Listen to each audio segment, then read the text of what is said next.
मधून यावेळेस खासदार कोण होईल? पंकजा मुंडे होतील का बजरंग बाप्पा सोनवणे? मराठा समाज पंकजाताईला मतदान करणार नाही. कशामुळे? आम्हाला फक्त ओबीसीतून आरक्षण पाहिजे आणि सखेश्वरी जाहीर करणारा पाहिजे, बस एवढं पाहिजे. म्हणून दादा जरांगे म्हणतील त्यांना आम्ही आरक्षणाला मतदान करा. जरांगे पाटलाचा जो आदेश असेल तो आम्हाला मान्य. पहिली गोष्ट.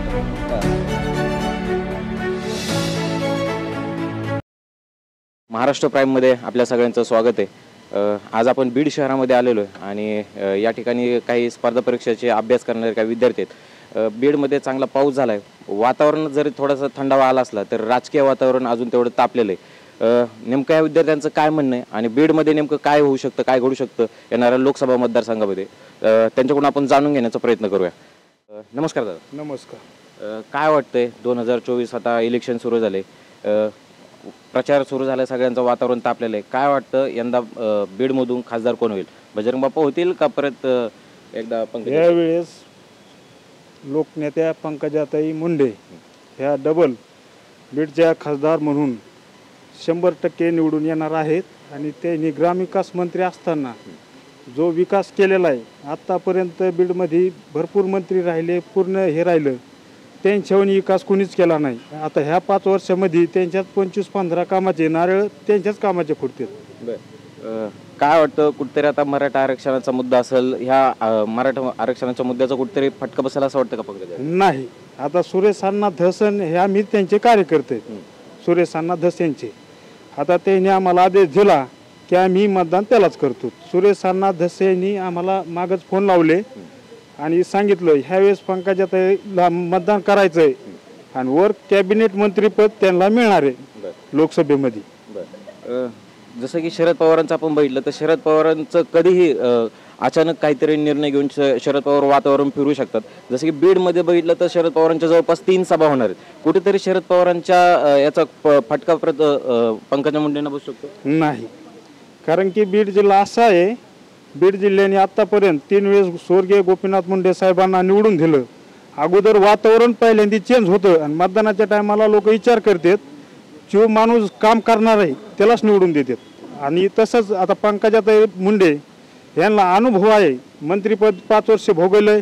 पूर्ण महाराष्ट्रामध्ये जलिक्त शिवारासारखी पुन्हा आता माग पुन्हा 25-15 असे भरपूर कामं केलेले आहेत. त्याच्यामुळं लोक पंकजाताई साहेबाच्या मागे उभे राहतात. काय सांगताल दादा, काय होऊ शकतं 2024 मध्ये? म्हणजे बीड जिल्ह्याची लढत दरवर्षीप्रमाणे यावर्षी म्हणजे चुरशीची वाटते, पण मला सध्या पंकजाताईंचं थोडं पारडं जड वाटतं. थोडं कशामुळे पंकजाताईंचंच पारडं जड कशामुळे वाटतं? का पंकजाताईंचं म्हणजे त्यांच्या सगळे मराठा, त्यांच्यासोबत मराठा नेत्यांची फदी आहे, त्यांचा गावगाड्यामध्ये कार्यकर्ता आहे.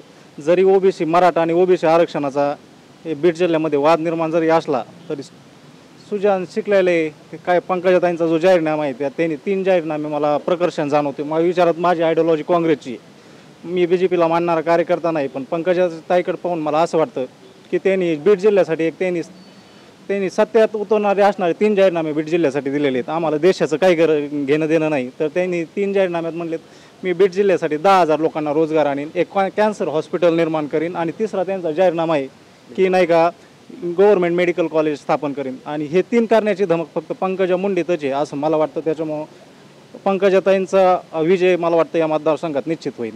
कुठेतरी बजरंग बाप्पांनी गेल्या वेळेस चांगली टक्कर दिली होती, लढत चांगली झाली होती. ह्यावेळेस परत कुठेतरी काटेकी टक्कर होईल असं वाटतं का? काटेची टक्कर 100%. म्हणजे जोपर्यंत स्वातंत्र्यापासून जर आपण इतिहास पाहिला, ज्यावेळेस गोपीनाथराव पण होते म्हणजे लोक त्यावेळेसपासून पण बीड जिल्ह्यामध्ये नाही का पवार वर्सेस मुंडे हे फॅमिलीचं राजकीय संघर्ष चालू आहे. त्याच्यामुळं पवारांना मानणारा या जिल्ह्यात वर्ग आहे, त्यामुळे आटीतटीची लढत होईल. पण शेवटी नाही का थोडी आघाडी मला वाटते पंकजा मुंडेंनाच भेटेल. मराठा आरक्षणाच्या मुद्द्यावरती काय वाटतं? मराठा आरक्षणामुळे कुठेतरी फटका बसेल? नाही, पंकजाताईंनी मराठा आरक्षणाविरोधात भूमिकाच घेतली नाही ना. स्वर्गीय गोपीनाथराव मुंडेंची पण जाहीर भगवानगडावरून हे केलं होतं की नाही का माझा मराठा समाजाच्या आरक्षणाला विरोध नाही. आणि कुठेतरी ओबीसी आरक्षणामधून आरक्षण देण्यासाठी पंकजा मुंडेंनी विरोध केला होता. ओबीसी मधून मराठ्यांना आरक्षण देऊ नका असं त्यांचं वक्तव्य. असं कुठं दाखवा तुम्हाला, कुठंच नाही.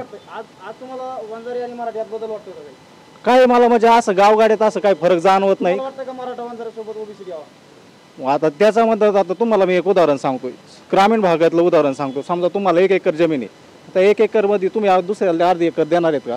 राजकीय मराठा समाजाच्या माझा पण म्हणजे कोणत्याही वंजारी समाजा किंवा ओबीसीचा मराठा आरक्षणाला विरोध नाही, पण ओबीसीतून देण्याला सगळ्याचा विरोध असेल ना.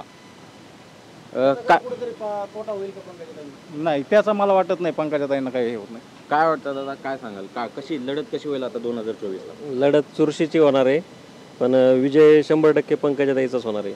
कशामुळे? कारण की शरद पवारांनी तर बारामतीनंतर सगळ्यांचं लक्ष लागलेलं आहे ते बीड वरती लागलेलं आहे, कारण की ही पण लढत तशी महत्त्वाची आहे. शरद पवार पण बीडमध्ये 3 सभा घेण्याच्या तयारीत आहेत. कुठेतरी शरद पवारांनी जर याच्यामध्ये जास्त लक्ष घातलं तर पंकजा मुंडेंना ही निवडणूक जड झालं असं वाटतं का? नाही, तसं जड जाणार नाही, कारण बाकीचं जे पंकजाताईसोबत जी सगळी फळी आहे कार्यकर्त्यांची, ती बजरंग बाप्पा आज एकटे पडलेत. त्यांचा प्रचार कोणच करत नाही, ते एकटेच प्रचार करायला आहेत. संदीप क्षीरसागर सोबत नाहीत, सुशीला मोराळे नाहीत, वापस रजनी पाटील नाहीत, त्यांच्यासोबत कोणीच प्रचाराला नाही आहे. तसं पंकजाताईला प्रत्येकजण प्रचार करत आहे. सुरेश धस करायला आहेत, प्रकाश सोळंके करायला आहेत, आडसकर करायला आहेत. त्यामुळे पंकजाताईचं वर्चस्व राहील. कुठेतरी आरक्षणाच्या मुद्द्यावरून ग्रामीण भागात जर बघितलं तर रोष दिसतोय. जरांगे पाटलांनी जर भूमिका लोकसभेबद्दल नमती घेतली असली तरी पण जो वातावरण निर्मिती झाली होती त्याच्यामुळे कुठेतरी मराठा आरक्षणाचा फटका बसला असं वाटतंय का? नाही बसणार, कारण पंकजाताईंनी मराठा आरक्षणाला कधी विरोधच केला नाही. पंकजाताईचं म्हणणं हेच होतं की मराठा समाजाला आरक्षण भेटलं पाहिजे, आणि त्या ओबीसीच्या मेळाव्यामध्ये बी त्यांचं काही हे नव्हतं, त्यांनी भूमिका घेतलेली नव्हती.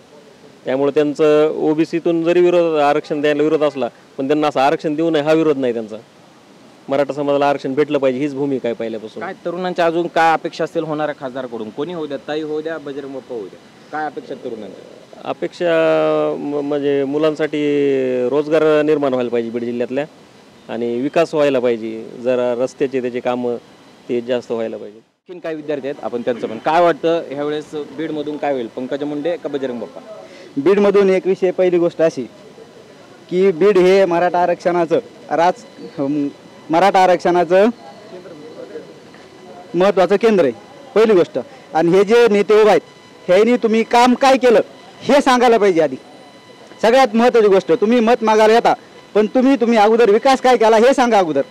तुम्ही मत मागायला येऊ नका नुसतं, सगळ्यात पहिली गोष्ट. दुसरी गोष्ट, आता 8 जूनला नारायणगडावर सभा होणार आहे. तिथून आमचे जरांगे पाटील जे सांगतील तेव्हा आम्हाला आदेश असेल आणि आम्ही तेच करणार. आम्हाला आरक्षणाशी आम्ही बांधलेत, पहिली गोष्ट. पण अगोदर 8 जूनच्या अगोदर कुठेतरी आपल्याला मतदान करायचंय. मतदान करताना काय विचार करून मतदान करणारे समाज, तरुण काय विचार करून मतदान करणारे? जरांगे पाटलाचा जो आदेश असेल तो आम्हाला मान्य आहे, पहिली गोष्ट. सगळ्यात महत्त्वाचं ह्या तरुणांचं मराठा आरक्षणावरतीच ठाम आहेत, आणि जो मराठा आरक्षणाच्या बाजूने उभा राहील, जो पाठिंबा देईल त्यांच्या बाजूने येथील तरुण उभा राहतील असं त्यांचं म्हणणं आहे. आपण बीडमध्ये काय होऊ शकतं? पंकजाताई खासदार होतील, खासदारकीची शपथ देतील का बजरंग बाप्पा ह्यावेळेस कुठतरी नवीन चेहरा? 100% पंकजा मुंडे हे डायरेक्ट कॅबिनेट मंत्री म्हणून लोकसभेत शपथ घेतील. दादा काय सांगाल, काय खासदार कोण होईल बीडमधून? पंकजाताई होतील का बाप्पा होतील? मला वाटतंय सध्या तरी अतितटीची लढत होईल, पण पंकजा मुंडेच खासदार होतील. तटीची लढत झाली तरी पंकजा मुंडे येतील असं यांचं म्हणणं आहे. काय वाटतं बीडमधून खासदार कोण होईल? पंकजा मुंडे होतील का? बीडमधून पंकजाताईच मोठ्या फरकाने निवडून येतील. बरं, काय वाटतं, पंकजा मुंडे होतील का बजरंग बाप्पा शपथ देतील खासदारकी? पंकजाताई घेतील. दादा काय सांगाल, सगळ्यांचं जे म्हणणं येते ते पंकजाताईंकडेच येते. काय वाटतं कशामुळं पंकजाताईच निवडून येते? नाही काय ना विषय, पहिल्यापासून बीड जिल्हा जो आहे ना मुंडे साहेब प्रेम करणार आहे. त्याच्यामध्ये सर्व धर्माचे लोक आले, त्याच्यामध्ये वंजारी, मराठा, मांग, मार, चंभार, कुंभार, कारण की सर्व जाती धर्माच्या लोकांनी पहिल्यापासून मुंडे साहेब प्रेम केलेलं आहे. आणि असा बीड जिल्हा आहे की हा वारंवार पवार साहेबांनी कधी जरी डाव टाकला तरी त्या पवार साहेबाच्या डावाला उधळून टाकणार हा बीड जिल्हा आहे. कारण की बीड जिल्ह्यामध्ये कधी बी भविष्यात बी म्हणा, याच्यात नंतर बी म्हणा, अगोदर बी म्हणा, कधी राष्ट्रवादी काँग्रेसचा पक्ष माणूस विजय होऊ शकत नाही. आणि ह्यावेळेस निश्चित असं वाटतंय की पंकजाताईचा निश्चित विजय. पंकजा मुंडे विधानसभेला मंत्री असताना सुद्धा त्यांचा पराभव झाला होता. पवारांचा कुठेतरी राष्ट्रवादीचा पक्ष वाढला, त्यांचे पाय तर बीड जिल्ह्यात रोवते असं जाणवतं का? आणि ह्याचा कुठेतरी आता ह्यावेळेस फटका बसायला असं वाटतं का? नाही, फटका बसायचा विषयच नाही. कारण की बीड जिल्ह्यातली जनता जी आहे ना सुज्ञ नाही, कारण की सुशिक्षित बेरोजगार सगळ्याला माहिती आहे. कारण की जनतेला जर काहीतरी हवा असेल तर आपला नेता ओळखून आपल्या नेत्याला कुठेतरी आपण हे केलं पाहिजे. कारण की काय माहिती का, तो माणूस तेवढा राष्ट्राचा हिताचा असला पाहिजे. कारण की आज जर विचार जर केला तर आपण भाजपलाच मतदान का करायचं याचं तुम्हाला कारण सांगतो. कारण राष्ट्राच्या हितासाठी आपल्या भविष्यासाठी भाजपने भरपूर कामं केलीत ना. राम मंदिर म्हणा, तिहेरी तलाक म्हणा, किंवा अजून CA कायदा केला, पुन्हा नंतर कायदे भरपूर केल्यानंतर शिक्षणाचा कायदा केला, भरपूर कायदे केलेत. असं नाही की भाजपने काम केलं नाही. भाजपने भरपूर चांगले काम केलेत. कॉलेज संस्था, शिक्षण संस्था भरपूर दिलेल्या आहेत. त्याच्यामुळं पराभवाचा विषय ना. जाती धर्माच्या पलीकडे लोक भरपूर मानणार आहेत. हा, काय सांगाल बीडमधून यावेळेस खासदार कोण होईल? पंकजा मुंडे होतील का बजरंग बाप्पा सोनवणे? मराठा समाज पंकजाताईला मतदान करणार नाही. कशामुळं? आता जसं यांनी सांगितलं की सगळा समाज आहे तो मराठा समाज पंकजाताईंच्या पाठीमागे उभा राहिलेला आहे. तुमचं म्हणणं आहे की मराठा समाज मतदान करणार नाही, का कारण आहे? कशामुळे मतदान? ओबीसीतून आरक्षणाला विरोध आहे त्यांचा. बरं, त्यामुळे नाही करणार. काय वाटतं बजरंग बाप्पांना याचा कुठेतरी फायदा होईल का? मराठा समाजाचं नेमकं काय ठरलेलं आहे? 100% होणार. मराठा समाजाला फक्त ज्यांचा ओबीसी मधून ज्यांचा विरोध आहे त्यांना पाडणार मराठा समाज. दादा, आता तुम्ही सांगितलं की मराठा समाज पंकजाताईंच्या पाठीमागे आहे. तुमच्या शेजारी असणारा तुमचा मित्र आहे तो म्हणतोय की मराठा समाज पंकजाताईंना मतदान करणार नाही, काय सांगा? नाही, त्याचं कारण असं आहे, मी एक स्वतः जातीन मराठा आहे, पण त्याचं रिझन सांगतो. राष्ट्राच्या हितासाठी, देशाच्या हितासाठी जर भाजप पाहिजे म्हणजे पाहिजे. तुम्हाला आत्ताच सांगितलं मी, भाजप याच्यासाठी पाहिजे की जर तुम्ही भविष्यासाठी जर विचार केला तर भाजपने भरपूर कामं केलेली आहेत. बीड जिल्ह्याचा रेल्वेचा म्हणा. महत्वाचा मुद्दा आरक्षणाचा, राष्ट्रहिताचा मुद्दा लक्षात घेऊन यांचं म्हणणं आहे की पंकजाताईंच्या पाठीमागे उभा राहिलं पाहिजे, काय सांगा? नाही, मराठा आरक्षण. जाती धर्माच्या पलीकडे जाऊन बी कधीतरी विचार केला पाहिजे. तुम्ही एक सुज्ञान नागरिक आहेत, सुज्ञान नागरिकांनी विचार केला पाहिजे. तुम्ही वेल एज्युकेटेड आहेत, ह्या माणसाने कधीतरी विचार केला पाहिजे. याच्या पलीकडे बी जाऊन आपल्या राष्ट्रासाठी, हितासाठी किंवा देशासाठी हे लोकांनी भरपूर काय केलेलं आहे. कारण की आज तुम्ही जर विचार केला तर भाजप सरकारने भरपूर काय गोष्टी केलेल्या आहेत. आता ते सांगायला की नाही, पण भरपूर काय गोष्टी केलेल्या आहेत. तुमचा मुद्दा महत्वाचा आहे की मराठा आरक्षणामुळे तुम्ही पंकजाताईंच्या पाठीमागे उभा राहणार नाही. मराठा समाज, दोघंही मराठा समाज असून दोघांमध्ये या मराठा आरक्षणाच्या मुद्द्यावरून कुठेतरी मतांतर दिसून येते. अजून काय विद्यार्थी आपण त्यांचं मत जाणून घ्यावं. काय सांगाल 2024ला खासदार कोण होईल बीडमधून? पंकजा मुंडे, बजरंग बाप्पा? ह्याच्यातलं स्पष्ट मत असे म्हणजे मराठा समाजाला जो खंबीर असा पाठिंबा देईल की येणाऱ्या ह्याच्या काळामध्ये मराठा समाजाला राहिलेलं उर्वरित जे सगळे सोयऱ्याचं आरक्षण आहे ते राहिलेलं आरक्षण जो देईल किंवा जे ठामपणे असं भूमिका मांडन की मी हे येणाऱ्या मतदारसंघात निवडून आल्यानंतर मी तुमची वरिष्ठांकडे किंवा सभागृहात याची भूमिका मांडन, अशांना 100% मराठा समाज पाठिंबा देईल. काय कोण ह्या गोष्टी करेल असं वाटतं? बजरंग बाप्पा का पंकजा मुंडे करेल? आता ते सांगू शकत नाही, कारण की ते समोर बोलत नाहीत असं काही. मतदान तर करावं लागेल. काय विचार करून मतदान करणार आहे? काय शेवटला काय बोललं नाही तर आपण डायरेक्ट नोटा ह्या मतदाराला निवड करून द्यायचं आणि मतदान बरखास्त करून टाकायचं. नोटाला पसंती दिलेली. काय सांगाल बीडमधून खासदार कोण होईल? पंकजा मुंडे होतील का बजरंग बाप्पा? बीडमधून टोकाची लढत होईल. कारण पंकजा मुंडेनं सदा मराठ्यांच्या विषयी थोडी जवळीकतेची भूमिका घेतली ही खरी आहे, परंतु पंकजा मुंडेला एक केंद्रीय नेतृत्वाचं एक प्रकारचं काय म्हणायचं त्याला की भाजपाची जी केंद्रीय नीती हे बरोबर नाही, त्याचा फटका बसण्याची शक्यता आहे. काटेकी टक्कर होईल? काट्याची टक्कर होईल. दादा, काय सांगाल बीडमधून खासदार कोण होईल? पंकजा मुंडे होतील का बजरंग बाप्पा होईल? सर, मी काय म्हणायला लागलो, तुम्ही हे घेतात ना आता, तर आपण हे आरक्षणाचा मुद्दा समजा, मी एक म्हणतो आरक्षणाचा मुद्दा, हे म्हणतात की जे पण खासदार येईन तो खासदार आम्हाला काय करायचं नाही, अपक्ष येऊ किंवा पक्षाचा येऊ, आम्हाला फक्त ओबीसीतून आरक्षण पाहिजे आणि सखी सोयरी जाहीर करणारा पाहिजे, बस एवढं पाहिजे.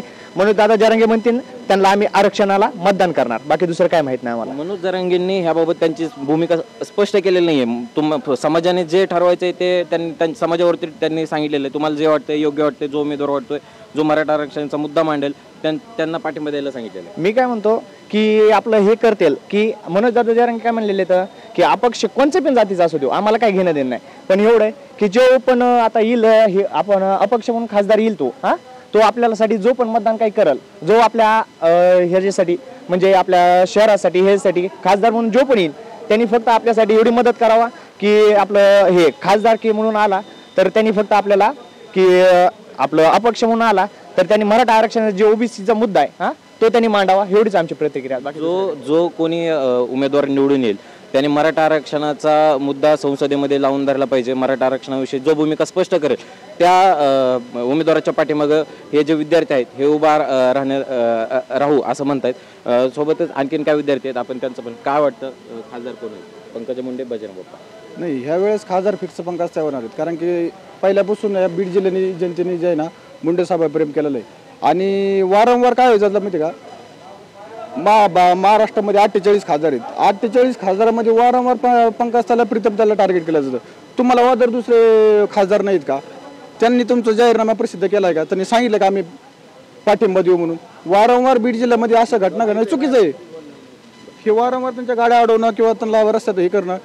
तुम्ही बाकीच्या जिल्ह्याने जा ना, बाकीच्या जिल्ह्याने बघा तुम्ही कुठं आरक्षणाला मुद्दा तुम्ही असं जाहीर केलं. समजा बाकीचा माणूस एखादा खासदार असो आमदार असो तुम्ही असं त्यांनी स्पष्ट जाहीर केलं की हे आम्ही लोकसभेला निवडून आल्यानंतर आम्ही लोकसभेच्या नंतर तुम्हाला पहिला मंत्रिमंडळ तुम्हाला आरक्षण देऊ असं कोणत्याच हे केलं नाही. त्याच्यामुळे वारंवार पंकज त्याला टार्गेट करणं हे मी मला थोडंसं चुकीचं वाटतंय.